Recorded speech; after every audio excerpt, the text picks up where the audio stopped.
Friends, ये story का चौथा भाग है। ये हमारी न्यू स्टोरी है। अगर आपने इससे पहले वाले 3 भाग नहीं देखे हैं तो आप चैनल पर जाकर देख सकते हो। आप फर्स्ट एपिसोड से स्टोरी को देखोगे तो आपको बहुत इंटरेस्ट आएगा। अगर आपने अभी तक चैनल को सब्सक्राइब नहीं किया है तो सब्सक्राइब कर लीजिए। स्टोरी को लास्ट तक देखना एंड शेयर भी करना। अंश ने आस्था को घूरते हुए कहा, अपनी फालतू की बकवास बंद करो और जाकर कपड़े चेंज करो और फिर दादाजी से मिलने मेरे साथ चलो। अंश की बात सुनकर आस्था खुश हो गई। कुछ देर पहले तक उसे अंश के साथ रहने में बहुत डर लग रहा था, लेकिन अब दादाजी के आने की बात सुनने के बाद वो खुश हो गई थी। उसने मासूमियत से कहा, क्या सच में दादाजी आ गए? हमें उनसे मिलना है। इतना कहकर वो भागते हुए अंश की साइड से जाने लगी। तभी अंश ने उसका हाथ पकड़ लिया और कहा कि तुम पागल हो गई हो? तुम्हें मेरी बात सुनाई नहीं देती? तुम इस तरह से दादाजी के सामने नहीं जा सकती। क्या तुम भूल गई हो? तुम्हारे सारे कपड़े भीगे हुए हैं। क्या तुम इस तरह से दादाजी के सामने जाओगी? जाओ, जाकर पहले कपड़े चेंज करो। उसकी धमकी सुनकर आस्था सिर झुकाकर एक जगह खड़ी हो गई। उसकी इस हरकत पर अंश को उस पर और ज्यादा गुस्सा आने लगा। वो गुस्से से आस्था की तरफ बढ़ा और उसे घूरते हुए बोला, मेरी तरफ देखो और बताओ, इस तरह से सिर झुकाकर क्यों खड़ी हो? आस्था ने धीरे से कहा, वो हमारे पास एक्स्ट्रा कपड़े नहीं हैं। नानी ने जो कपड़े भिजवाए थे वो सिर्फ 2-3 जोड़ ही हैं, और वो सब तो हमने धोने के लिए दिए थे और वो अभी तक सूखे नहीं हैं। और ये जो कपड़े हमने पहन रखे हैं ये तो आपने गीले कर दिए। अब हम कपड़े कैसे चेंज करें? आस्था बड़ी ही मासूमियत से ये बात कह रही थी, इसलिए अंश का गुस्सा और ज्यादा बढ़ने लगा। वो गुस्से से अपने माथे को 2 उंगलियों से टैप करने लगा। फिर उसने चिल्लाते हुए कहा, तुम्हारा दिमाग खराब हो गया है? तुम ये बात मुझसे पहले नहीं कह सकती थी? बेवकूफ लड़की, तुम्हें नींद से जगाने के लिए मैं ऐसा नहीं करता। इतना कहकर वो गुस्से से आस्था को घूरने लगा। वहीं आस्था डर की वजह से सिर झुकाए खड़ी थी। उसे देखकर ऐसा लग रहा था जैसे उसने बहुत बड़ा गुनाह कर दिया हो और वो अंश की अदालत में खड़ी है। तभी अंश कबर्ड की तरफ गया और उसने वहां जाकर ढेर सारी साड़ियां देखी। फिर उसने आस्था की तरफ पलटकर सख्त लहजे में कहा, तुम तो कह रही थी तुम्हारे पास कपड़े नहीं है, लेकिन यहाँ तो पूरी कबर्ड साड़ियों से भरी पड़ी है। क्या तुम्हें कल ये साड़ियाँ नजर नहीं आई थी? उसकी बात सुनकर आस्था की नजरें भी उन महंगी और फैंसी साड़ियों पर गई जो उसने शादी वाली रात देखी थी, लेकिन उसने कभी भी साड़ी नहीं पहनी थी, इसलिए उसने उन साड़ियों को छुआ भी नहीं था। उसने अंश की तरफ देखकर हकलाते हुए कहा, लेकिन मैं ये उसे ऐसे देखकर अंश ने गुस्से में कहा, लेकिन मैं क्या? अगर तुमने साड़ियाँ देख ली थी तो तुमने ये क्यों कहा कि तुम्हारे पास कपड़े नहीं हैं? उसकी बात सुनकर आस्था ने डरते हुए कहा, वो हमें साड़ियाँ पहनना नहीं आती। ये सुनकर अंश ने एकदम हैरान होकर कहा, क्या? अब उसका और ज्यादा बढ़ गया। उसके सामने खड़ी लड़की बार बार उसके पेशेंस को चेक कर रही थी।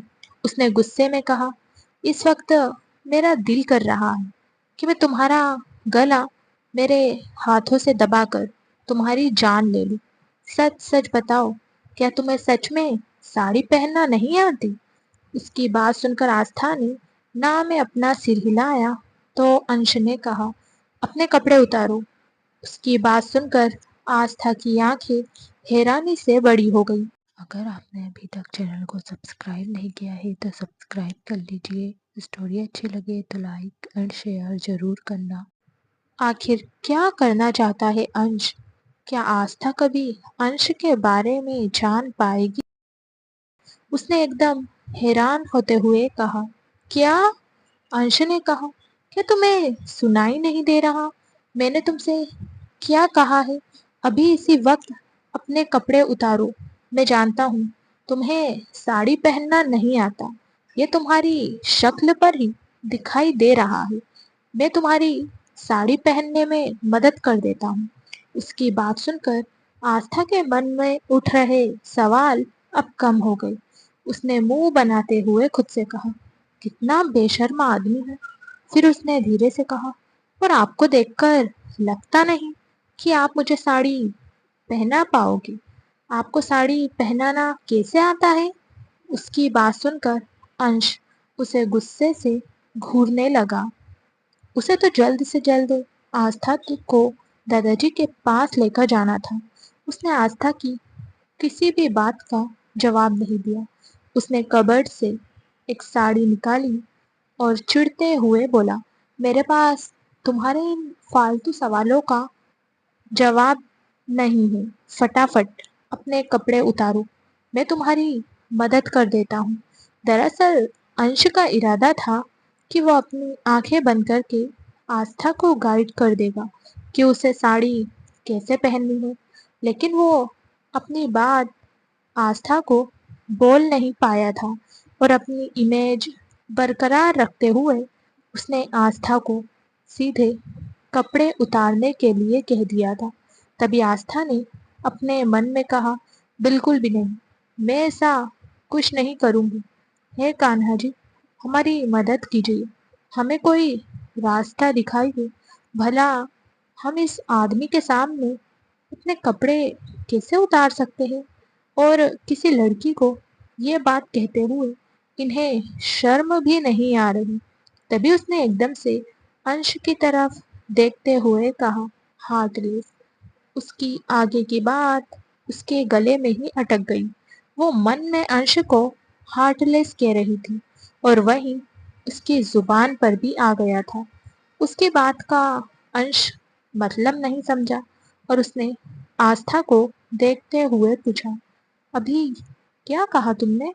आस्था ने एकदम से हड़बड़ाते हुए कहा, हमारा मतलब है कि हम आपसे कहना चाहते हैं कि हमें बालकनी में से कुछ आवाज आ रही है। उसकी बात सुनकर अंश ने पूछा, कैसी आवाज? आस्था ने जल्दी से कहा, यह तो हमें नहीं पता कैसी आवाज आ रही है, लेकिन हमने वहां से आवाजें सुनी हैं। उसकी बात पर अंश उसे देखते हुए बालकनी की तरफ जाने लगा। उसे बालकनी की तरफ जाते देखकर आस्था ने मुस्कुराते हुए खुद से कहा, भाग आस्था, कहीं ये शैतान तुझे पकड़ ना ले और फिर से तुझे कपड़े उतारने के लिए कहने ना लग जाए। ये सोचकर उसने जल्दी से डोर ओपन किया और तेजी से बाहर जाने के लिए दौड़ लगा दी। वो सीधा सीढ़ियों से होता हुआ दादाजी के पास जाकर खड़ी हो गई। वो बुरी तरह से हाँफ रही थी। वहीं अंश ने जैसे ही आस्था को भागते हुए देखा, उसने अपने हाथों की मुट्ठियों को कस कर बंद कर दिया और गुस्से से बोला, इस मामूली सी लड़की की इतनी हिम्मत! इसने मुझसे झूठ कहा। इसे इसकी कीमत चुकानी होगी। ये सोचकर उसने गहरी सांस ली और रूम से बाहर निकल गया। वहीं दादाजी और चारों दोस्त आस्था को इस तरह घबराते हुए देखकर पूरी तरह से हैरान हो गए थे। अगर आपने अभी तक चैनल को सब्सक्राइब नहीं किया है तो सब्सक्राइब कर लीजिए। स्टोरी अच्छी लगे तो लाइक एंड शेयर जरूर करना। आस्था के झूठ बोलने पर क्या सजा देगा अंश उसे? क्या अंश को कभी आस्था से होगा प्यार? लेकिन जब दादाजी ने आस्था को अपने सामने देखा तो उन्होंने एक राहत की सांस ली, क्योंकि उन्हें तो लग रहा था कि कहीं अकेले में अंश आस्था का मर्डर ही ना कर दे। तभी ध्रुव ने पूछा, क्या हुआ भाभी? आप इतना क्यों घबरा रही हो और आप इतनी तेजी से दौड़कर क्यों आई? आपको देखकर ऐसा लग रहा है जैसे आपके पीछे किसी ने जंगली कुत्ते छोड़ दिए हो। अब तक आहान आस्था के लिए एक गिलास पानी लेकर आ गया था। उसने आस्था की तरफ ग्लास बढ़ाते हुए कहा, क्या बात है भाभी, आप इतनी घबराई हुई क्यों हो और आप इतनी किससे डर रही हो? उनकी बातों का आस्था कुछ जवाब देती उससे पहले ही वहां अंश आ गया। उसने अपने दोनों हाथों को अपने पॉकेट में डाला और दादाजी के पास जाकर खड़ा हो गया। आस्था की नजर जैसे ही अंश पर पड़ी, उसकी आंखें हैरानी से बड़ी हो गई। वो पानी पी रही थी। अंश को देखकर उसके गले में पानी अटक गया और वो जोर जोर से खांसने लगी। उसे खांसते देखकर आकाश ने उसके पास जाकर उसकी पीठ रब करते हुए कहा, भाभी आराम से। जैसे ही अंश ने आकाश के हाथ को देखा तो वो आकाश को गुस्से से घूरने लगा। तभी आकाश को अपने ऊपर किसी की नजरों की तपिश महसूस हुई। उसने नजर उठाकर अंश की तरफ देखा तो उसने तुरंत आस्था की पीठ से अपना हाथ हटा लिया। फिर वो एक साइड जाकर खड़ा हो गया। अब तक आस्था ठीक हो गई थी। तभी ध्रुव ने पूछा, क्या हुआ भाभी, आप ठीक तो हुए? आस्था ने कहा, जी ध्रुव जी, हम बिल्कुल ठीक है, हमें कुछ नहीं हुआ। वो एक्चुअली हमारे रूम में एक चूहा आ गया था और हम उससे इतना डर गए कि हम आपको क्या बताएं। इसलिए हम दौड़कर सीधा यहाँ आ गए। जैसे ही आस्था ने अपने भोलेपन में अंश की जगह चूहे का नाम लिया, अंश का खून खौलने लगा। उसका गुस्सा और भी ज्यादा बढ़ गया। उसने अपने मन में कहा, इस लड़की की हिम्मत कैसे हुई मुझे चूहा बोलने की? तभी दादाजी ने मुस्कुराते हुए कहा, आस्था बेटा, अगर तुम्हारे रूम में चूहा था तो तुम अंश से भगवा देती, वो उसे भगा देता। तुम्हें इतना डरने की क्या जरूरत है? फिर उन्होंने अंश की तरफ देखते हुए कहा, बेटा जाओ, जाकर रूम में देख कर आओ, किस चूहे की इतनी हिम्मत हो गई जो हमारी बेटी को परेशान कर रहा है। इतना कहकर दादाजी ने आस्था के सिर पर हाथ रखा और उसे बेटर फील कराने की कोशिश करने लगे। तभी दादाजी की नज़र आस्था के कपड़ों पर गई। उसके गीले कपड़े देखकर दादाजी ने पूछा, बेटा तुम्हारे कपड़ों को क्या हुआ? तुम्हारे कपड़े इतने गीले कैसे हो गए? उनका सवाल सुनकर आस्था एकदम से हड़बड़ा गई। उसने चोर नजरों से अंश की तरफ देखा, जो अपनी आंखों में आग लिए उसे ही घूर रहा था। आस्था ने जल्दी से झूठ बोलते हुए कहा, दादाजी, जब हम वॉशरूम में थे तब हमें पता ही नहीं चला कि कैसे हमारा हाथ शावर के ऊपर चला गया और उससे हमारे सारे कपड़े भीग गए। हम बस चेंज करने जा ही रहे थे कि तभी अंशु जी ने बताया कि आप आ गए हो, तो हम आपसे मिलने आ गए। उसकी बात सुनकर अंश ने अपने मन में कहा, कितनी सफाई से झूठ बोलती है ये लड़की, मतलब पूरी जाली और धोखेबाज है ये लड़की। ये सोचते हुए उसे आस्था से और भी ज्यादा नफरत होने लगी। तभी दादाजी ने हंसते हुए कहा, अच्छा चलो बच्चों, अब सब जाओ और आराम करो। कल सुबह मुझे तुम सब से एक जरूरी बात करनी है, इसलिए जाओ अपने रूम में अब। अगर आपने अभी तक चैनल को सब्सक्राइब नहीं किया है तो सब्सक्राइब कर लीजिए। स्टोरी अच्छी लगे तो लाइक एंड शेयर जरूर करना। क्या आस्था जाएगी अंश के साथ रूम में? क्या दादाजी आस्था की तकलीफ समझ पाएंगे? दादाजी ने जैसे ही आस्था और अंश को वहां से जाने के लिए कहा, आस्था तो परेशान हो गई क्योंकि वो अंश के साथ उसके रूम में अब नहीं जाना चाहती थी। वो अपनी उंगलियों को आपस में उलझा रही थी। वहीं आहान, ध्रुव, सुमित और आकाश आस्था को देख रहे थे और वो सब आंखों ही आंखों में बातें कर रहे थे। तभी सुमित ने ध्रुव से कहा, लगता है भाभी को भाई के साथ रूम में जाने में डर लग रहा है। उसकी बात पर आकाश ने कहा, डर क्यों नहीं लगेगा? भाभी तो फिर भी अभी आई है। हम तो कई सालों से भाई को देखते आ रहे हैं। आज तक हमारी हिम्मत नहीं हुई उनके रूम में जाने की। तो फिर बेचारी मासूम सी, इनोसेंट सी हमारी भाभी को डर तो लगेगा ही ना। उसकी बात पर आहान ने मायूसी से कहा, यार मुझे भाभी को देखकर सच में उन पर तरस आ रहा है। कितनी प्यारी है ये। मैं नहीं चाहता अंश भाई इन्हें हर्ट करे। उसकी बात सुनकर ध्रुव ने उसे समझाते हुए कहा, तेरे मन की बात तू अपने मन में ही रख, क्योंकि आज सिर्फ दादाजी की वजह से अंश ने किसी को कुछ नहीं कहा, वरना अब तक तो वो गोली चला देता। वहीं आस्था के पास वहां से जाने के अलावा अब कोई रास्ता नहीं था, इसलिए वो सबको देखते हुए अंश के पीछे जाने लगी। उसे देखकर ऐसा लग रहा था जैसे वो सबसे रिक्वेस्ट कर रही हो, मुझे बचा लो, मुझे इस मॉन्स्टर के साथ अकेले मत भेजो। तभी अंश सीढ़ियों पर चढ़ने से पहले एक जगह रुक गया। आस्था, जो अपने में ही खोए हुए उसके पीछे चल रही थी, वो अचानक अंश की पीठ से टकरा गई। उसे ऐसा लग रहा था जैसे कोई बहुत बड़ी दीवार से आकर वो टकरा गई हो। वो धड़ाम से फ्लोर पर गिर गई और उसकी एक दर्द भरी आह निकल गई। उसे लगा उसका सिर फट गया है।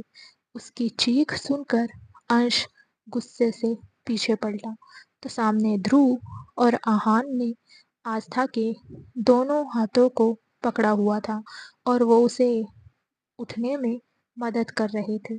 उन्हें देखकर अंश और भी ज्यादा गुस्सा हो गया और वो आस्था को घूरने लगा। वहीं इस वक्त आस्था का ध्यान अंश पर नहीं, ध्रुव पर था। वो मन ही मन ध्रुव की बहुत इज्जत करती थी। इस तरह से वो ध्रुव की बिग फैन थी, क्योंकि ध्रुव मेडिकल लाइन का वो चेहरा था जिससे मिलने का सब लोग सपना देखते थे, और आस्था भी उनमें से एक थी। तभी ध्रुव ने पूछा, भाभी आप ठीक तो हो? आस्था ने मुस्कुराते हुए कहा, हम बिल्कुल ठीक हैं। तभी आकाश ने पीछे से आकर सवाल किया, भाभी आप गिर कैसे गई? आस्था ने मासूमियत से कहा, भाई हम तो ऊपर जा रहे थे, लेकिन अचानक से पता नहीं यहाँ इतनी मजबूत दीवार कहाँ से आ गई। हमारा सिर जोर से उस दीवार पर लग गया। हमें लगता है ये दीवार अंबुजा सीमेंट से बनी है, तभी तो इतनी मजबूत है। देखिए ना, अभी तक हमारा सिर चकरा रहा है। हमें तो समझ नहीं आ रहा बीच रास्ते में दीवार आई कहाँ से। इतना कहकर उसने जैसे ही नजर उठाकर सामने देखा तो उसके सामने अंश खड़ा था। अंश को देखकर उसकी सांसें ही अटक गई। वहीं आस्था की बात का मतलब वो चारों समझ गए थे, इसलिए वो सब जोर जोर से हंसने लगी, क्योंकि आस्था दीवार से नहीं बल्कि अंश से पीठ से टकराई थी। उन्हें ऐसे देखकर आस्था चुपचाप अपनी नजरें झुकाए खड़ी हो गई। वहीं उन चारों ने भी अंश को एक नजर देखा और सिर झुकाकर खड़े हो गए। अब तक दादाजी भी वहां आ गए थे। उन्होंने आस्था से पूछा, बेटा आपको ज्यादा लगी तो नहीं? आस्था ने कहा, नहीं दादाजी, हम बिल्कुल ठीक है। ये सुनकर दादाजी ने अंश को डांटते हुए कहा, तुम्हारा ध्यान कहाँ रहता है? तुम्हारी वजह से बहू को चोट लग गई। ऐसे आगे पीछे क्यों जा रहे थे तुम लोग? एक दूसरे का हाथ पकड़कर भी तो जा सकते हो ना। चलो हाथ पकड़ो एक दूसरे का। दादाजी की बात सुनकर अंश गुस्से से उन्हें देखने लगा। उसे देखकर ऐसा लग रहा था जैसे वो कहना चाहता हो, दादाजी आप अपनी बीमारी का कुछ ज्यादा ही नाजायज फायदा उठा रहे हो। अगर आपने अभी तक चैनल को सब्सक्राइब नहीं किया है तो सब्सक्राइब कर लीजिए। स्टोरी अच्छी लगे तो लाइक एंड शेयर जरूर करना। आखिर आहान क्यों है इतना इमोशनल? क्या हुआ था आहान के साथ? लेकिन दादाजी ने एक बार भी अंश की तरफ नहीं देखा, क्योंकि वो अंश की तरफ देख लेते तो उनकी भी हिम्मत नहीं होती कि वो कुछ कह सके। तभी दादाजी ने चारों दोस्तों की तरफ देखते हुए कहा, तुम चारों यहाँ क्या कर रहे हो? क्या तुम्हें सोना नहीं है आज? उनकी बात पर आकाश ने कहा, दादाजी, मेरी तो कल एक इम्पोर्टेंट मीटिंग है, इसलिए मैं तो विला जा रहा हूँ। वैसे भी विला ज्यादा दूर नहीं है, मैं बस अभी निकल रहा हूँ। तभी ध्रुव ने कहा, मुझे भी जाना होगा, लेकिन हम लोग सुबह नाश्ता करने यहाँ आएंगे। वैसे भी हम सब भाभी के हाथ के आलू के पराठे मिस नहीं करना चाहते। फिर उसने आस्था की तरफ देखते हुए पूछा, भाभी क्या कल भी हमें आलू के पराठे मिल सकते हैं? उसकी बात सुनकर आस्था ने मुस्कुराते हुए कहा, जरूर, हम जल्दी से आलू के पराठे बना देंगे, आप सब टाइम से आ जाना। वो सब आपस में बातें कर रहे थे। तभी अंश ने दादाजी की तरफ देखते हुए आस्था का हाथ कस कर पकड़ लिया। आस्था को तो कुछ समझ नहीं आया, क्योंकि वो तो अभी भी ध्रुव से और बातें करना चाहती थी। लेकिन अंश उसे घसीटते हुए अपने साथ सीढ़ियों से रूम की तरफ लेकर जाने लगा। रूम में आकर उसने डोर बंद किया। ये देखकर आस्था ने डरते हुए कहा, ये आप क्या कर रहे हो? वहीं नीचे हॉल में खड़े सब लोग हैरानी से ये सारा नजारा देख रहे थे। वहीं दादाजी के होठों पर मुस्कुराहट थी। तभी आहान ने एक्साइटेड होते हुए पूछा, दादाजी, आपने देखा? भाई हमारी आंखों के सामने भाभी का हाथ पकड़कर लेकर गए। मुझे तो लग रहा है वो दिन दूर नहीं जब मुझसे छोटा कोई इस घर में आएगा। उसकी बात सुनकर सब गुस्से से उसे घूरने लगे। सबको ऐसे देखकर आहान ने हड़बड़ाते हुए कहा, क्या हुआ? आप लोग मुझे इसे क्यों देख रहे हो? दादाजी ने चिल्लाते हुए कहा, बदमाश, मुंह बंद कर अपना।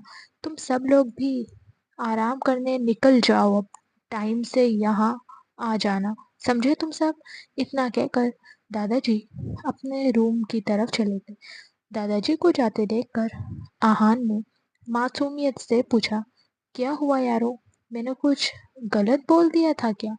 ध्रुव ने मुस्कुराते हुए कहा, नहीं आहान सर, आप गलत कहाँ बोलते हो? आप तो जो बोलते हो बिल्कुल सही बोलते हो। इतना बोलकर ध्रुव आकाश और सुमित की तरफ देखने लगा, तो वो दोनों उसे देखकर मुस्कुराने लगे। वहीं दूसरी तरफ अंश गुस्से से आस्था के सामने खड़ा था। आस्था को इस वक्त बहुत डर लग रहा था। उसे समझ नहीं आ रहा था कि वो अंश से कैसे बचे। आज उसने एक साथ दो तीन कांड किए थे। पहले अंश को झूठ बोलकर रूम से बाहर भागना, दूसरा उसने दादाजी के सामने अंश को चूहा बोला था, और तीसरा जब वो अंश से टकराई तो उसने अंश की पीठ को अंबुजा सीमेंट से बनी दीवार बोल दिया। एक एक करके आस्था के मन में अपनी सारी गलतियां घूम रही थी। उसने अपना सिर झुका लिया और अंश के साइड से निकलकर जाने की कोशिश करने लगी। तभी अंश ने उसका हाथ पकड़ते हुए पूछा, कहाँ जा रही हो? आस्था ने कहा, वो हम अपने रूम में जा रहे हैं। उसकी बात पर अंश ने दांत पीसते हुए कहा, शायद तुम्हें बातें भूलने की बीमारी है। मैंने तुमसे कहा था तुम आज से इसी रूम में रहोगी। क्या तुम्हें मेरी बातें सुनाई नहीं देती, या फिर जानबूझकर तुम सुनना नहीं चाहती? इतना कहकर अंश आस्था को घूरने लगा। वहीं उसकी बात सुनकर आस्था ने रूम में देखा तो वहां पर सिर्फ एक ही बेड था। उसने मासूमियत से कहा, लेकिन यहाँ तो एक ही बेड है और हम दो लोग हैं। अगर आपने अभी तक चैनल को सब्सक्राइब नहीं किया है तो सब्सक्राइब कर लीजिए। स्टोरी अच्छी लगे तो लाइक एंड शेयर ज़रूर करना। क्या आस्था अंश के जाल से बाहर निकल पाएगी? क्या वो सच में डॉक्टर बन पाएगी? उसके मासूमियत भरे सवाल सुनकर अंश अपने सिर पर टैप करने लगा। उसे ऐसे देखकर आस्था ने अपने मन में कहा, इन्हें अचानक से क्या हो गया? ये हमेशा अपनी उंगलियों से अपने माथे पर क्या करते रहते हैं? अगर इन्हें इतना ही कुछ करने का मन कर रहा है, तो जाकर दीवार से अपना सिर फोड़ ले। आस्था मन ही मन अंश को सुना रही थी। वही अंश उसे खा जाने वाली नजरों से घूर रहा था।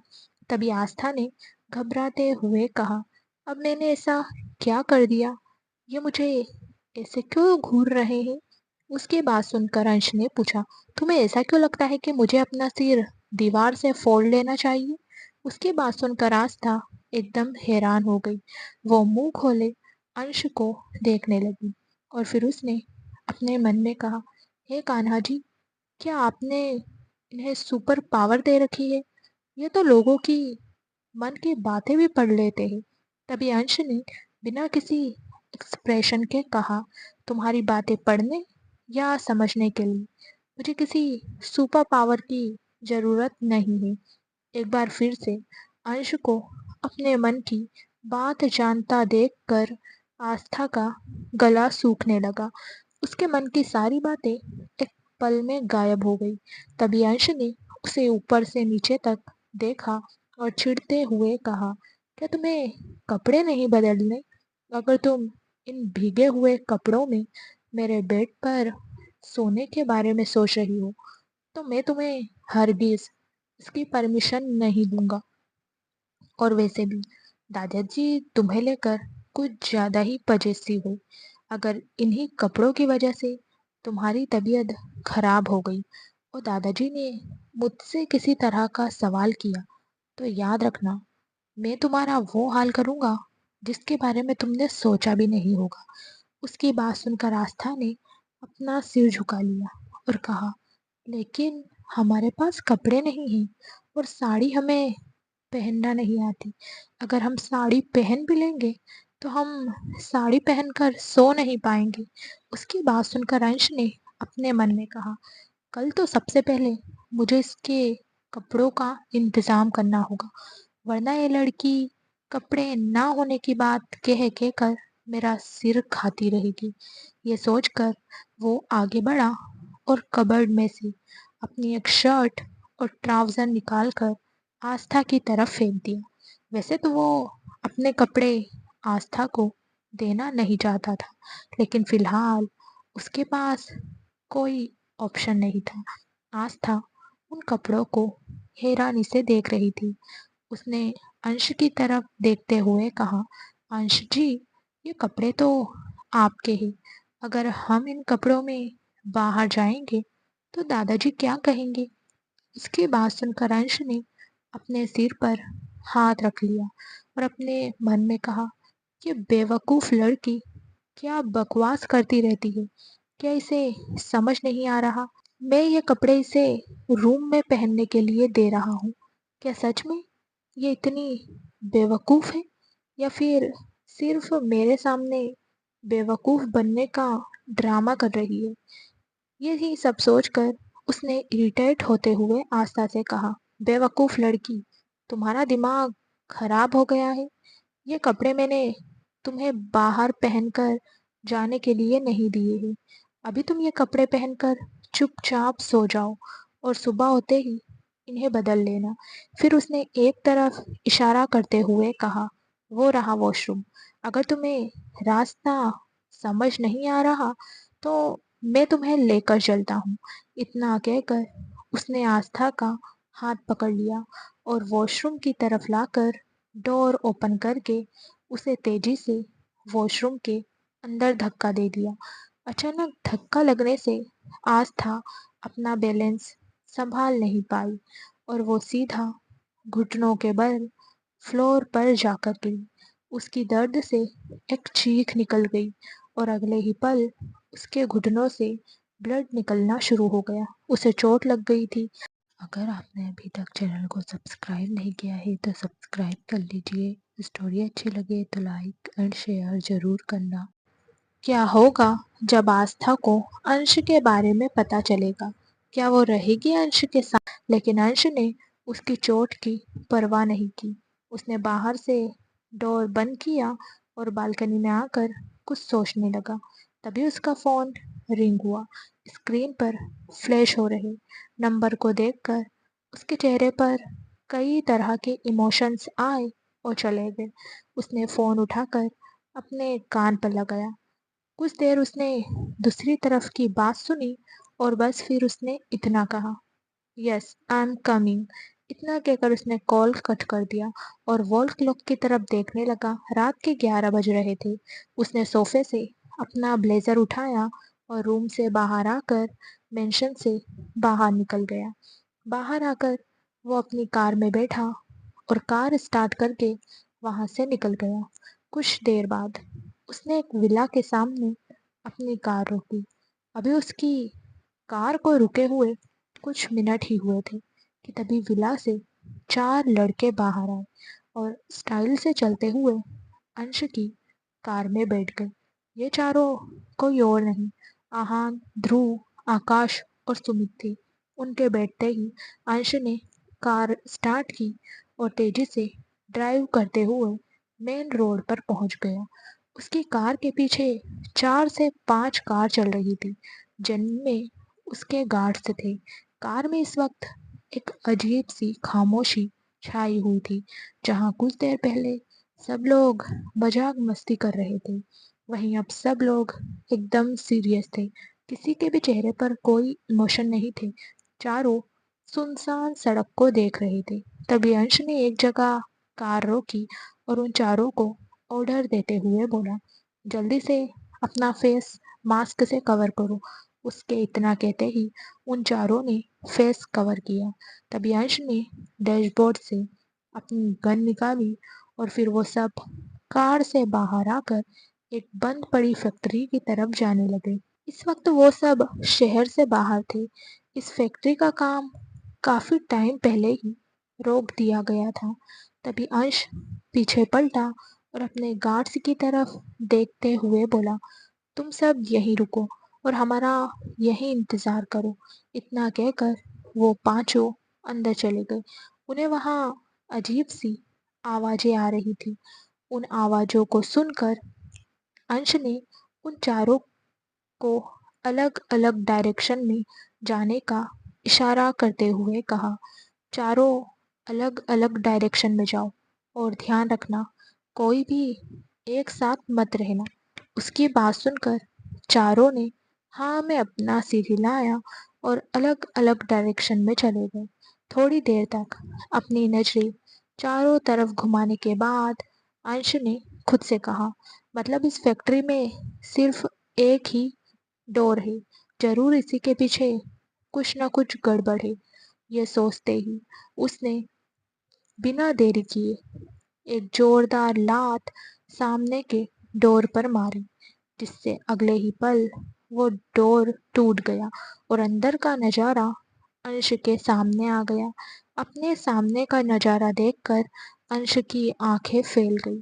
वहां लगभग 20 से 25 लड़कियां डरी सहमी बैठी हुई थी और उनमें से कुछ लड़कियों के शरीर पर ना के बराबर कपड़े थे। ये नजारा देखकर अंश के माथे पर बल पड़ गए। उसका गुस्सा 7वें आसमान पर चला गया था। गुस्से की वजह से उसके हाथों की नसें उभरने लगी। तभी आहान, ध्रुव, सुमित, आकाश उसके पीछे आ गए। अंश ने उन्हें कुछ इशारा किया। उसका इशारा समझकर वो चारों वहां जितने भी गुंडे खड़े थे उन सब पर टूट पड़े। कुछ ही देर में चारों ने उन गुंडों को मार मार कर उनकी हालत इतनी ज्यादा बुरी कर दी कि वो गुंडे दर्द से कराहने लगे और उनसे अपनी मौत की भीख मांगते हुए बोले, हमें मार दो, हमारी जान ले लो, लेकिन इतना दर्द मत दो। अगर आपने अभी तक चैनल को सब्सक्राइब नहीं किया है तो सब्सक्राइब कर लीजिए। स्टोरी अच्छी लगे तो लाइक एंड शेयर जरूर करना।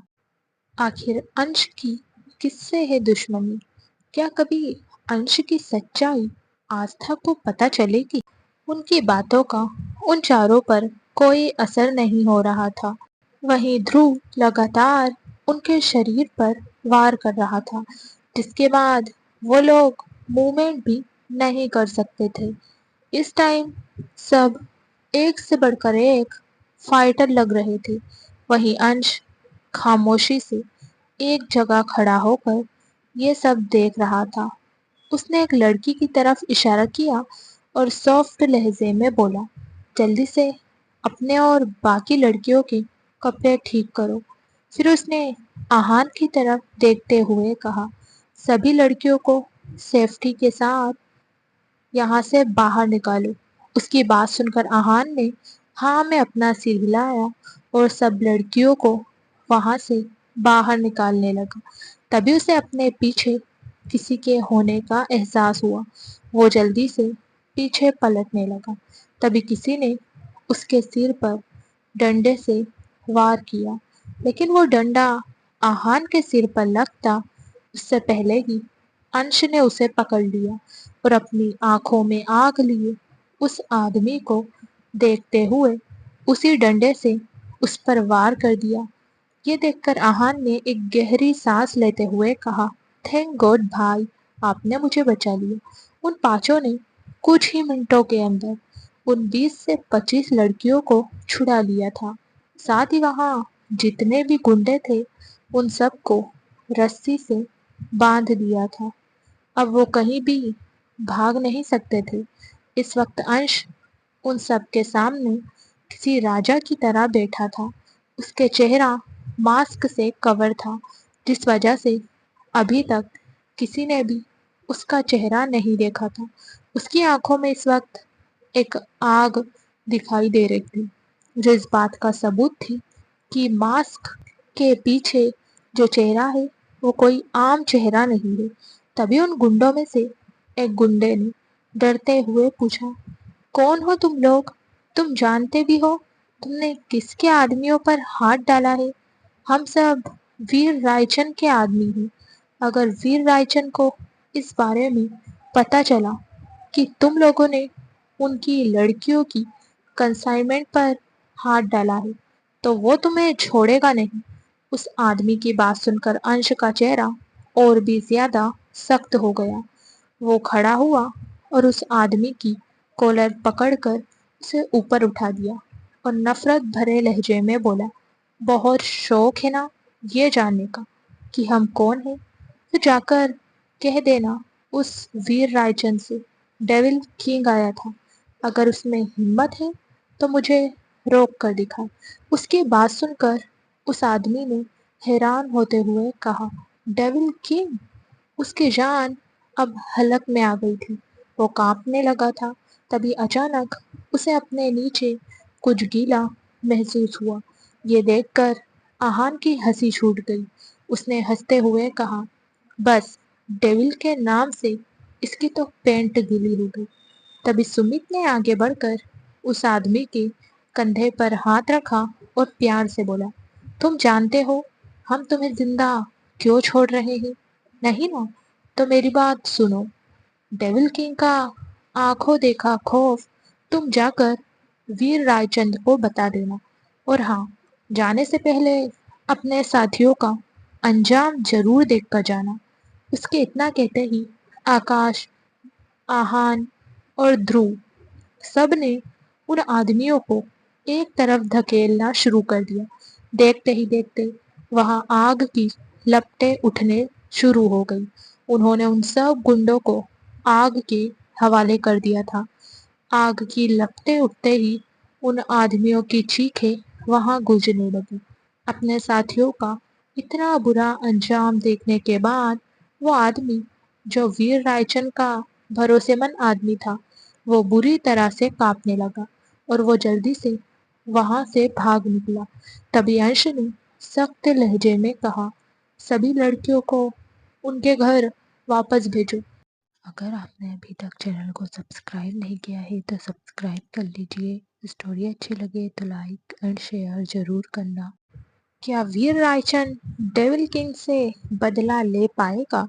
क्या वो कभी डेविल किंग को पहचान पाएगा? इतना कहकर वो बाहर निकल गया और अपनी कार में बैठकर वहां से मेंशन चला गया। उसके जाने के बाद अब चारों वहां ही रह गए थे और उन लड़कियों को वहां से भेजने की तैयारी कर रहे थे। ये सब करते हुए उनके चेहरे पर कोई इमोशन नहीं थे।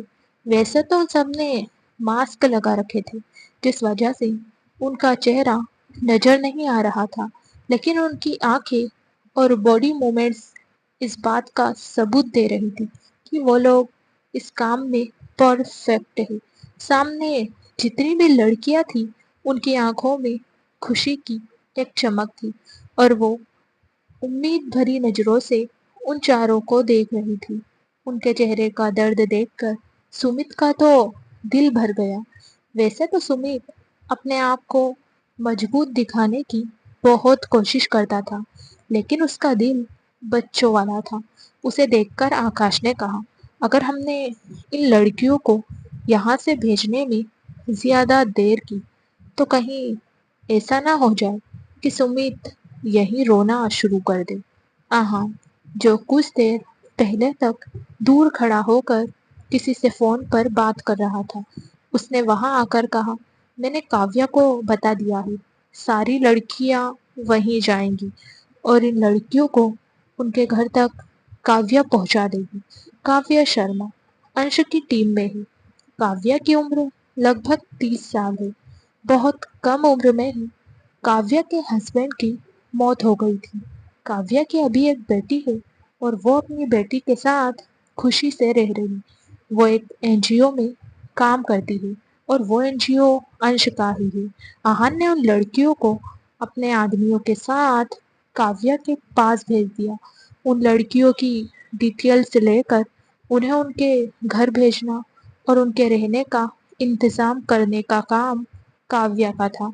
सुमित, आकाश और अंश को काव्या ने कभी नहीं देखा था। वो ध्रुव और आहान को जानती थी। उन लड़कियों के जाने के बाद वो सब भी अपने अपनी विला की तरफ रवाना हो गई। वहीं दूसरी तरफ आस्था, जिसके घुटनों में चोट लगी थी, उसका के खून बंद बहना बंद नहीं हो रहा था। वॉशरूम में वो थोड़ी देर तक रोती रही। जैसे तैसे वो खुद को संभाल कर खड़ी हुई और मिरर में खुद को देखते हुए बोली, आस्था, शांत हो जाओ। यहाँ तुम्हारे आंसू पोंछने वाला कोई नहीं है। तुम बिल्कुल मत रो।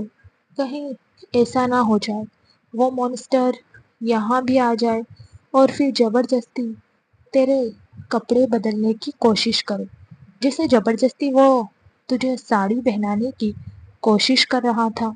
यही सब सोचते हुए उसने जल्दी से अपने कपड़े चेंज किए और वॉशरूम से बाहर आ गई। रूम में आकर उसने रूम में चारों तरफ देखा तो अंश रूम में नहीं था। ये देखकर उसने राहत की सांस ली।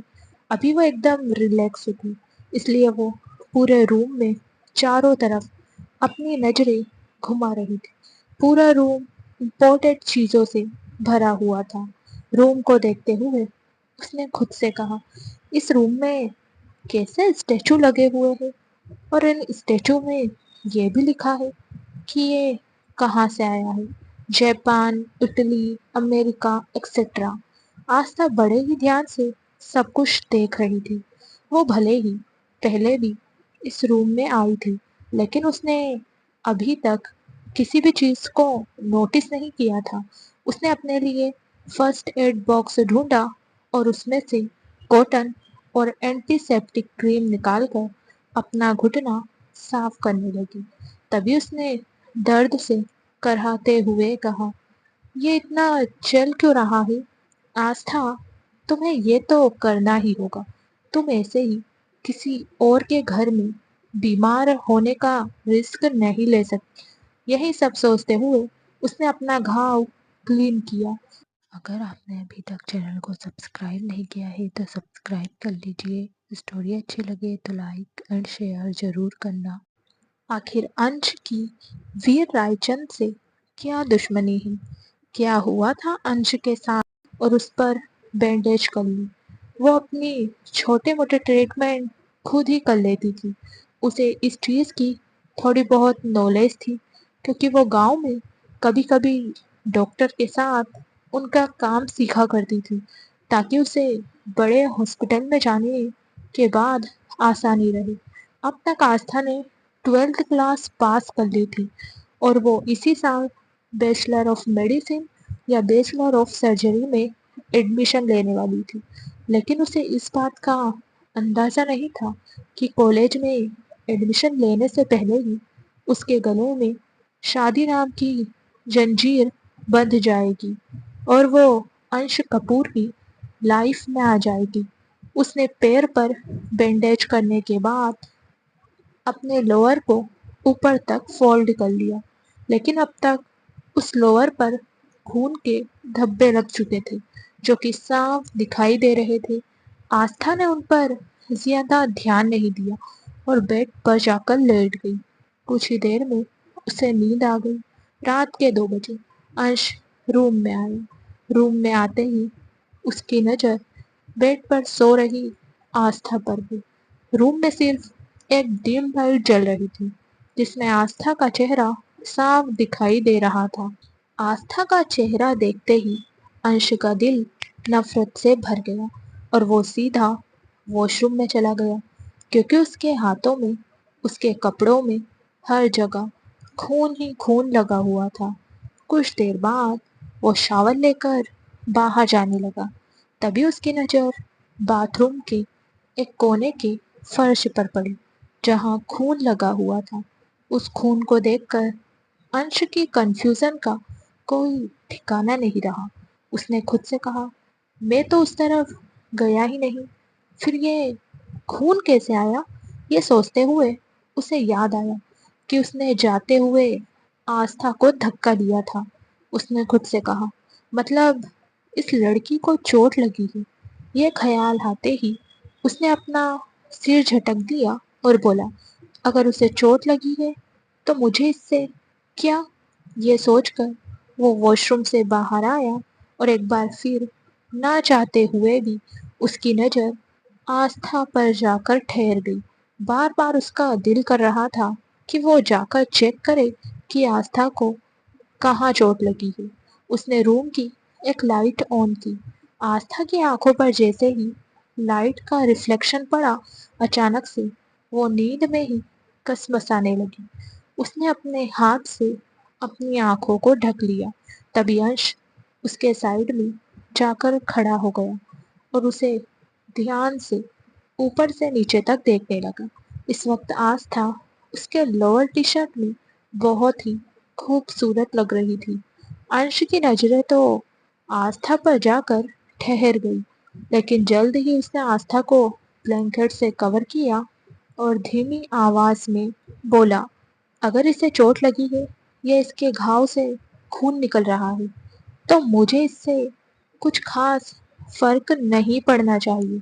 ये सोचकर वो बिना आस्था की परवाह किए बेड के दूसरी साइड जाकर लेट गया। कुछ ही देर में वो भी गहरी नींद में सो गया। इधर एक अंधेरी हवेली के छोटे से रूम में जहां सिर्फ एक दिया जल रहा था, इस वक्त वो आदमी वहां खड़ा था जिसे कुछ देर पहले अंश ने बहुत पीटा था। उसने आज जो कुछ भी हुआ था वो सारी बातें अपने सामने बैठे आदमी को बता दी थी और आखिर में उसने डरते हुए कहा, बॉस, वहाँ डेविल किंग आया था। उसी ने सभी लड़कियों को रेस्क्यू करवाया है और उसी ने हमारे लोगों को मार दिया।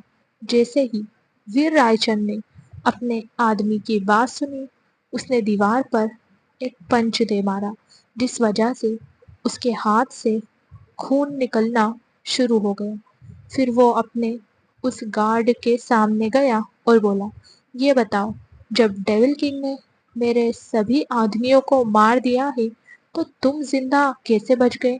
उस आदमी ने डरते हुए कहा, उसने मुझसे कहा कि मैं आपको आकर सारी बातें बताऊं कि आज उसने कितना खतरनाक तरीके से हमारे आदमियों को मारा है। बस यही खबर पहुंचाने के लिए उसने मुझे छोड़ दिया। उस आदमी की बात सुनकर वीर रायचंद ने उसके बाल कसकर पकड़े और उसका सिर दीवार पर दे मारा। वो उस आदमी का सिर तब तक दीवार से मारता रहा जब तक कि वो तड़प तड़प कर मर नहीं गया।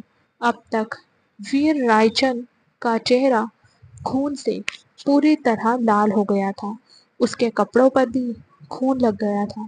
इस वक्त वो बड़ा ही खतरनाक लग रहा था। तभी वीर रायचंद को अपने कंधे पर किसी का हाथ महसूस हुआ। जैसे ही उसने पीछे पलटकर देखा तो एक अधेड़ उम्र की औरत उसके सामने खड़ी थी। उस औरत ने कहा, वीर शांत हो जाओ। वीर रायचंद ने एक नज़र उस औरत की तरफ देखा और गुस्से से अपने रूम की तरफ चला गया। रूम में आकर उसने तोड़फोड़ करना शुरू कर दिया। अगर आपने अभी तक चैनल को सब्सक्राइब नहीं किया है तो सब्सक्राइब कर लीजिए। स्टोरी अच्छी लगे तो लाइक एंड शेयर ज़रूर करना। आखिर अंश क्यों आस्था को अपनी लाइफ में शामिल करना नहीं चाहता? उसने चिल्लाते हुए कहा, डेविल किंग, मैं तुम्हें किसी भी कीमत पर नहीं छोड़ूंगा। मैं तुम्हें इतनी आसानी से जीतने नहीं दूंगा। तुम मुझसे कभी नहीं जीत पाओगे।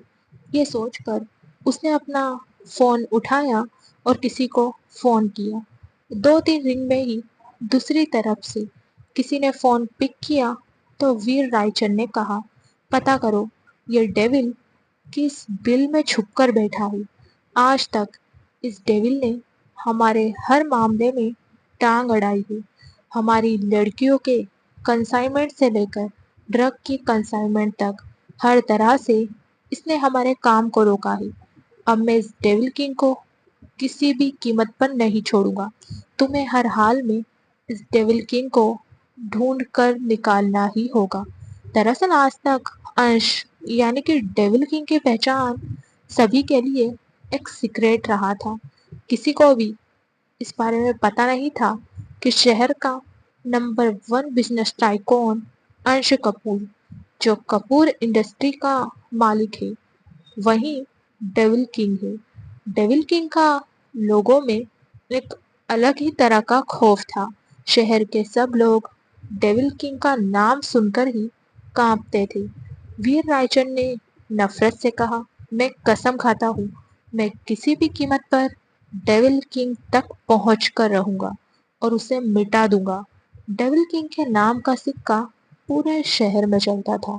किसी को भी इस बात का अंदाजा नहीं था कि डेविल किंग के जो खास आदमी हैं, असल में वो अपनी फील्ड के सबसे बेस्ट और सक्सेसफुल लोग हैं। उन सबके पास अपनी एक अलग ही पहचान है। लेकिन जब बात किसी बुराई को रोकने की आती थी तो वो सब एक तरह से जानवर बन जाया करते थे और पूरी तरह से उस बुराई का सफाया कर देते थे। लेकिन वीर रायचंद के साथ अंश कपूर की एक अलग ही दुश्मनी थी, जिस वजह से वो हर बार वीर को बर्बाद करने के लिए कोई ना कोई रास्ता खोज निकालता था। अगली सुबह अंश की जब आंखें खुली तो उसे अपने ऊपर कुछ भारी सा महसूस हुआ। उसने खुद से कहा, ये क्या है? अंश के ऊपर इस वक्त आस्था के बाल बिखरे हुए थे।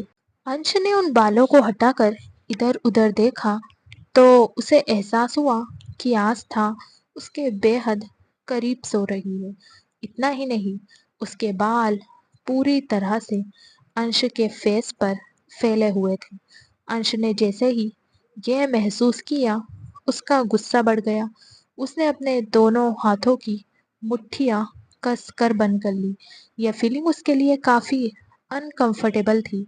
अगर आपने अभी तक चैनल को सब्सक्राइब नहीं किया है तो सब्सक्राइब कर लीजिए। स्टोरी अच्छी लगे तो लाइक एंड शेयर ज़रूर करना।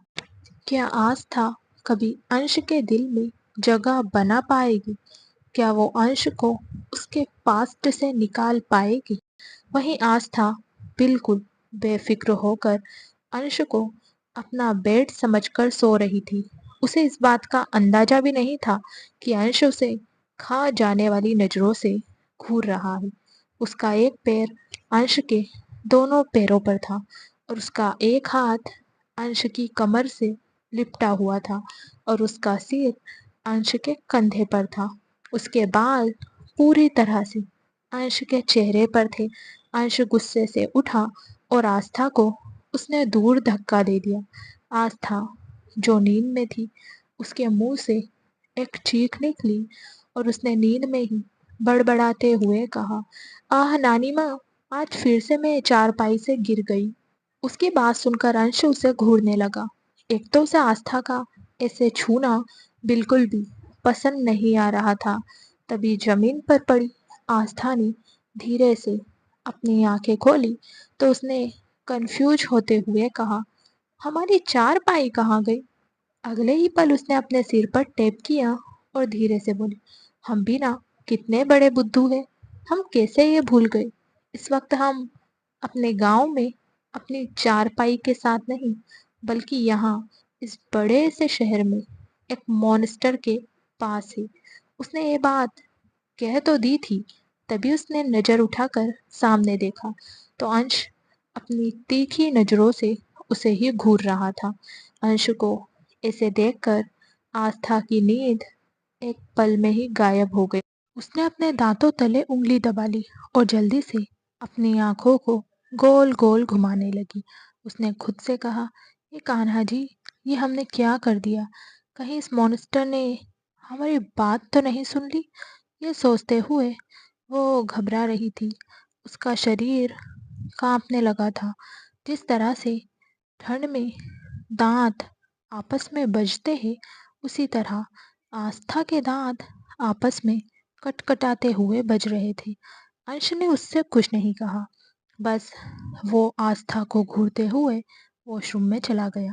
उसके जाने के बाद आस्था ने एक गहरी सांस ली और खुद से बोली, पता नहीं अब मॉन्स्टर हमारा क्या करेगा? ये हमने क्या कर दिया? हमने उस मॉन्स्टर के मुंह पर उसे मॉन्स्टर कह दिया। हे कान्हा जी, इस बार बचा लेना। वादा करते हैं, इस बार हम पक्का आपसे मिलने आएंगे और आपके लिए ढेर सारा आपका फेवरेट प्रसाद भी लाएंगे। बस आप अभी हम पर अपनी कृपा बनाए रखना। वहीं दूसरी तरफ दादाजी एक फोटो के सामने खड़े थे और वो नम आंखों से उस फोटो को देख रहे थे।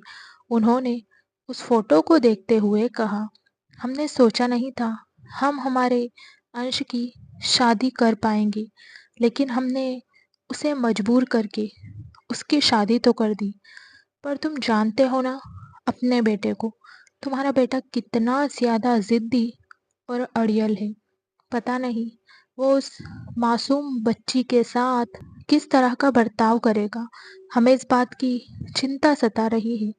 हमें तो ये भी लग रहा है कि कहीं हमने अंश की खुशी के लिए उस लड़की के साथ नाइंसाफी तो नहीं कर दी। इस वक्त दादाजी खुद को ही दोषी मान रहे थे। उन्हें लग रहा था कि अंश की लाइफ में खुशियाँ लाने के लिए उन्होंने भोली भाली आस्था की लाइफ के साथ कुछ गलत कर दिया है। इसी बात का उन्हें अफसोस हो रहा था। कुछ देर बाद अंश वॉशरूम से बाहर आया। उसने इस वक्त जिम के कपड़े पहन रखे थे। वहीं आस्था अभी भी चुपचाप एक जगह खड़ी थी, जैसे वो अंश की गुलाम हो और अंश उसका मालिक। अंश ने एक नज़र आस्था को देखा और रूम से बाहर निकल गया। उसके जाने के बाद आस्था जल्दी से वॉशरूम में गई। उसने खुद से कहा, इससे पहले कि मॉन्स्टर वापस आ जाए, मुझे यहाँ से निकलना होगा। इतना कुछ होने के बाद मैं उसका सामना अब नहीं कर सकती। कुछ देर पहले जिस तरह आस्था अंश के साथ चिपक कर सो रही थी, उस बारे में सोचते ही उसे काफ़ी शर्मिंदगी महसूस हो रही थी। उसे अब ये डर सता रहा था कि इस तरह बेफिक्र होकर सोने की अंश उसे क्या सजा देगा। शॉल लेने के बाद उसने अपने कपड़े चेंज किए और मिरर के सामने आकर अपने बालों को सेट करने लगी। वो सारे काम जल्दी जल्दी कर रही थी क्योंकि उसे रूम से निकलकर नीचे हॉल में जाना था और साथ ही साथ सब लोगों के लिए ब्रेकफास्ट भी रेडी करना था।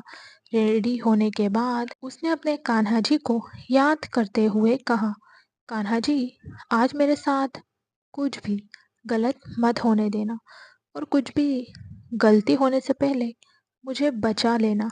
ये सोचकर वो धीरे धीरे डोर की तरफ जाने लगी। तभी डोर ओपन हुआ और अंश, जो जिम से वापस आ रहा था, वो एकदम से आस्था से टकरा गया। टक्कर इतनी जोर की थी कि आस्था गिरने लगी, लेकिन वो नीचे फ्लोर पर गिरती उससे पहले ही अंश ने अपना हाथ आगे बढ़ाकर उसे संभाल लिया। अगर आपने अभी तक चैनल को सब्सक्राइब नहीं किया है तो सब्सक्राइब कर लीजिए। स्टोरी अच्छी लगे तो लाइक एंड शेयर ज़रूर करना। क्या आस्था अंश को बदल पाएगी?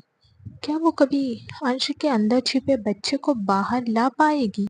इस वक्त अंश का एक हाथ आस्था के भीगे हुए बालों में उलझा हुआ था और दूसरा हाथ उसकी पीठ पर था। कुछ देर तक वो आस्था को देखता रहा। वहीं आस्था ने जैसे ही अपनी आंखें खोली, उसके सामने अंश का चेहरा आया। अंश की आंखें इस वक्त आग उगल रही थी। आस्था अंश की आंखों की तपिश खुद पर महसूस कर सकती थी। उसने खुद से कहा, क्या भगवान जी, अभी अभी तो आपसे प्रे की थी कि मुझे इस तरह के लफड़े से आज दूर रखना, और आपने सुबह सुबह हमें इस मॉन्स्टर से टकरा दिया।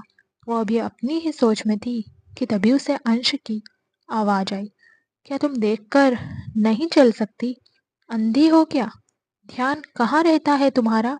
उसकी बात सुनकर आस्था ने हकलाते हुए कहा, वो मैं बस वो बकरी की तरह मैं कर रही थी। वो आगे कुछ नहीं बोल पा रही थी क्योंकि उसे कुछ समझ ही नहीं आ रहा था कि वो अंश के सामने क्या बोले। वही अंश उसकी ऐसी बेतुकी बातें और हरकतें देखकर इरिटेट हो रहा था। उसने तुरंत आस्था को छोड़ दिया और आस्था खुद को संभाल नहीं पाई और वो नीचे फ्लोर पर जाकर गिरी। उसने दर्द से कराहते हुए कहा, आह मेरी कमर! उसकी कमर में चोट लग गई थी। उसने खुद से कहा, ये मॉन्स्टर हमारी जान लेकर ही मानेगा। वहीं अंश ने उसे इग्नोर किया और रूम के अंदर चला गया। उसे जाते देखकर आस्था ने कहा, अगर इस राक्षस को हमें गिराना ही था तो इसने हमें थामा ही क्यों? क्या भगवान जी, कौन सी दुश्मनी निकाल रहे हो? ऐसा तो मैंने कोई पाप नहीं किया अपनी जिंदगी में।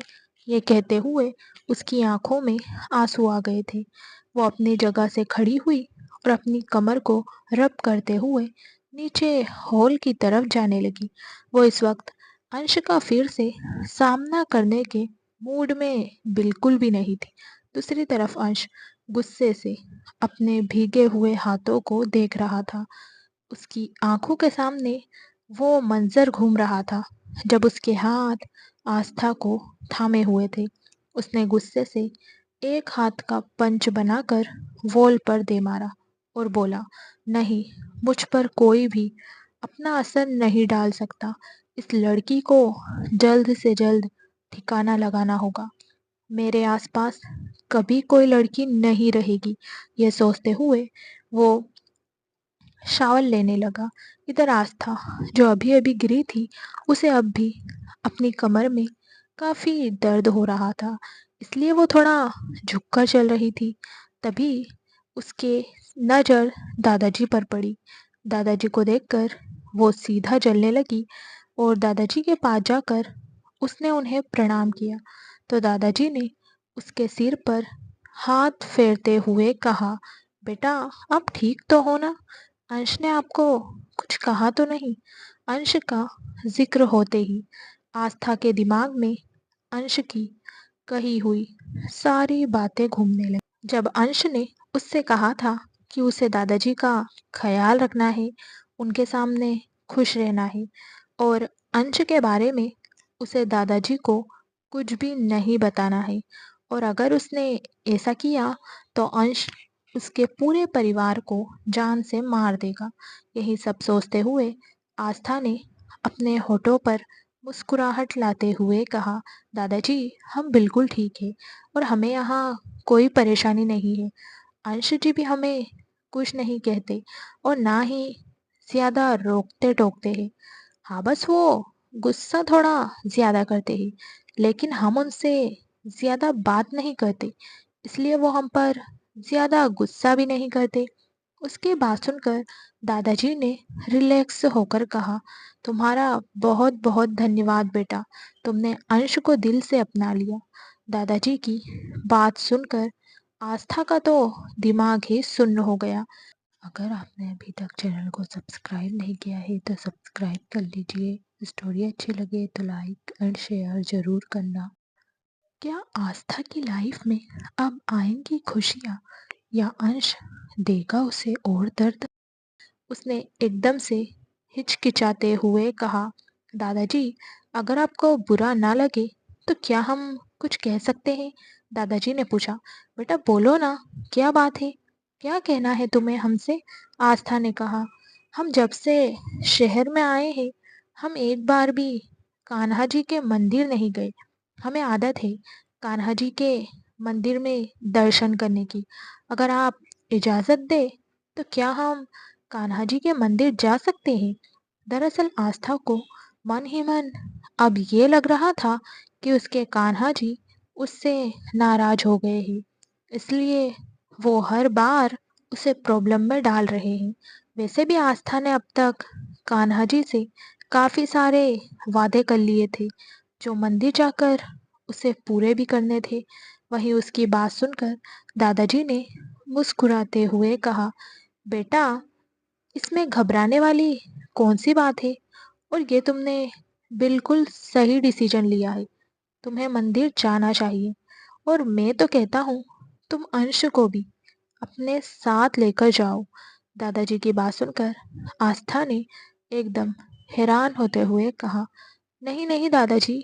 उसे ऐसे देखकर दादाजी उसे देखने लगे तो आस्था ने अपनी बात संभालते हुए कहा, वो दादाजी, हमारा मतलब है अंशु जी इतने बिजी रहते हैं, फिर वो मंदिर कैसे जाएंगे? हम अकेले ही मंदिर चले जाएंगे। आप हमें ड्राइवर के साथ भेज दीजिए, हमें वहाँ कोई परेशानी नहीं होगी। उसकी बात सुनकर दादाजी ने मुस्कुराते हुए कहा, ठीक है बेटा, जैसा तुम्हें सही लगे। और हाँ, एक और बात, मंदिर से आने के बाद आज तुम्हें मॉल जाना है। हम चाहते हैं तुम अपनी पसंद के कपड़े खरीद कर लेकर आओ। हम देख रहे हैं तुम्हारे पास कुछ ही कपड़े हैं। शायद तुम साड़ियाँ पहन नहीं पा रही हो, वरना हमने तो प्रियंका के अनुसार सारी साड़ियों की ही शॉपिंग करवाई थी। दादाजी ने जैसे ही प्रियंका का नाम लिया, आस्था के चेहरे पर हिचकिचाहट साफ दिखाई देने लगी, क्योंकि आज जो कुछ भी उसकी जिंदगी में था वो सब प्रियंका का था। प्रियंका इस घर में बहू बनकर आने वाली थी। आस्था ने अपने मन में कहा, काश प्रियंका दी उस दिन घर से नहीं भागती तो आज शायद मुझे यहाँ नहीं रहना पड़ता। मैं अपनी पढ़ाई पूरी कर रही होती और जल्द से जल्द डॉक्टर बनने का सपना भी पूरा करती। यही सब सोचते हुए आस्था की आंखों में आंसू आने लगे। दादाजी ने उसके इमोशंस को नोटिस कर लिया था। उन्होंने कहा, बेटा, हम माफ़ी चाहते हैं, हमने प्रियंका का नाम आपके सामने लिया। वो बस, हम तो तुम्हें ये बताना चाहते थे कि हमें तुम्हारी पसंद नहीं पता, तुम्हें किस तरह के कपड़े पसंद है, इसलिए हम चाहते हैं तुम अपनी पसंद से अपने लिए शॉपिंग करो। अब तुम रेडी हो जाओ, फिर हम तुम्हें मंदिर लेकर जाएंगे। दादाजी की बात सुनकर आस्था के फेस पर हल्की सी मुस्कुराहट आ गई।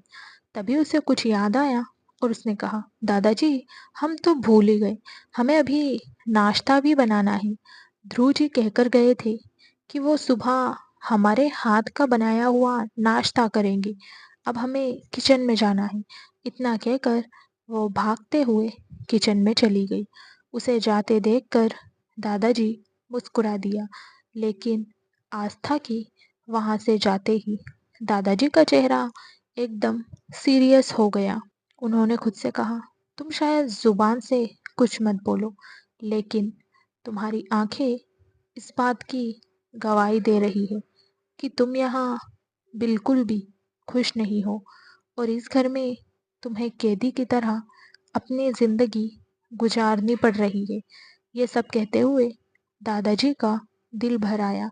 वहीं किचन में आस्था बड़े प्यार से सबके लिए नाश्ता बना रही थी।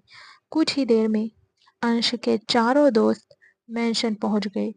जैसे ही उन्होंने हॉल में कदम रखा, उन्हें आस्था के बनाए हुए खाने की खुशबू आने लगी। तभी आहान ने खुश होते हुए कहा, वाह, क्या खुशबू है! क्या ये हमारा ही घर है? ये कहते हुए वो तेजी से अंदर जाने लगा। जैसे ही वो सब डाइनिंग टेबल के पास आए, उनकी नजरें नाश्ते से भरी टेबल पर पड़ी। डाइनिंग टेबल के पास आस्था खड़ी थी। आस्था को देखकर वो चारों मुस्कुरा दिए, क्योंकि आज पहली बार इस घर में उन्हें खाना मिल रहा था, वो भी स्पेशली उनके घर की लेडी के हाथों का बना हुआ। वो चारों जाकर नाश्ते की टेबल पर बैठ गए। तभी ध्रुव ने एक्साइटेड होकर पूछा, भाभी, आज तो बहुत अच्छी खुशबू आ रही है। क्या बनाया है आपने? आस्था ने चहकते हुए कहा, ध्रुव जी, हमने आलू के पराठे, सब्जी, पूरी और खीर बनाई है। हमें उम्मीद है आप सबको खाना पसंद आएगा। आप जानते हैं ध्रुव जी, जब हम गांव में थे तब ये हमारा फेवरेट खाना हुआ करता था, और हम बैठते ही सारा खाना फटाफट से चट कर जाया करते थे। आस्था मुस्कुराते हुए अपनी बातें कह रही थी। वहीं उसे ऐसे देखकर सब लोग मुस्कुरा रहे थे। कहानी को आखिरी तक देखने के लिए थैंक यू, और हमारे साथ आगे जानने के लिए बने रहना।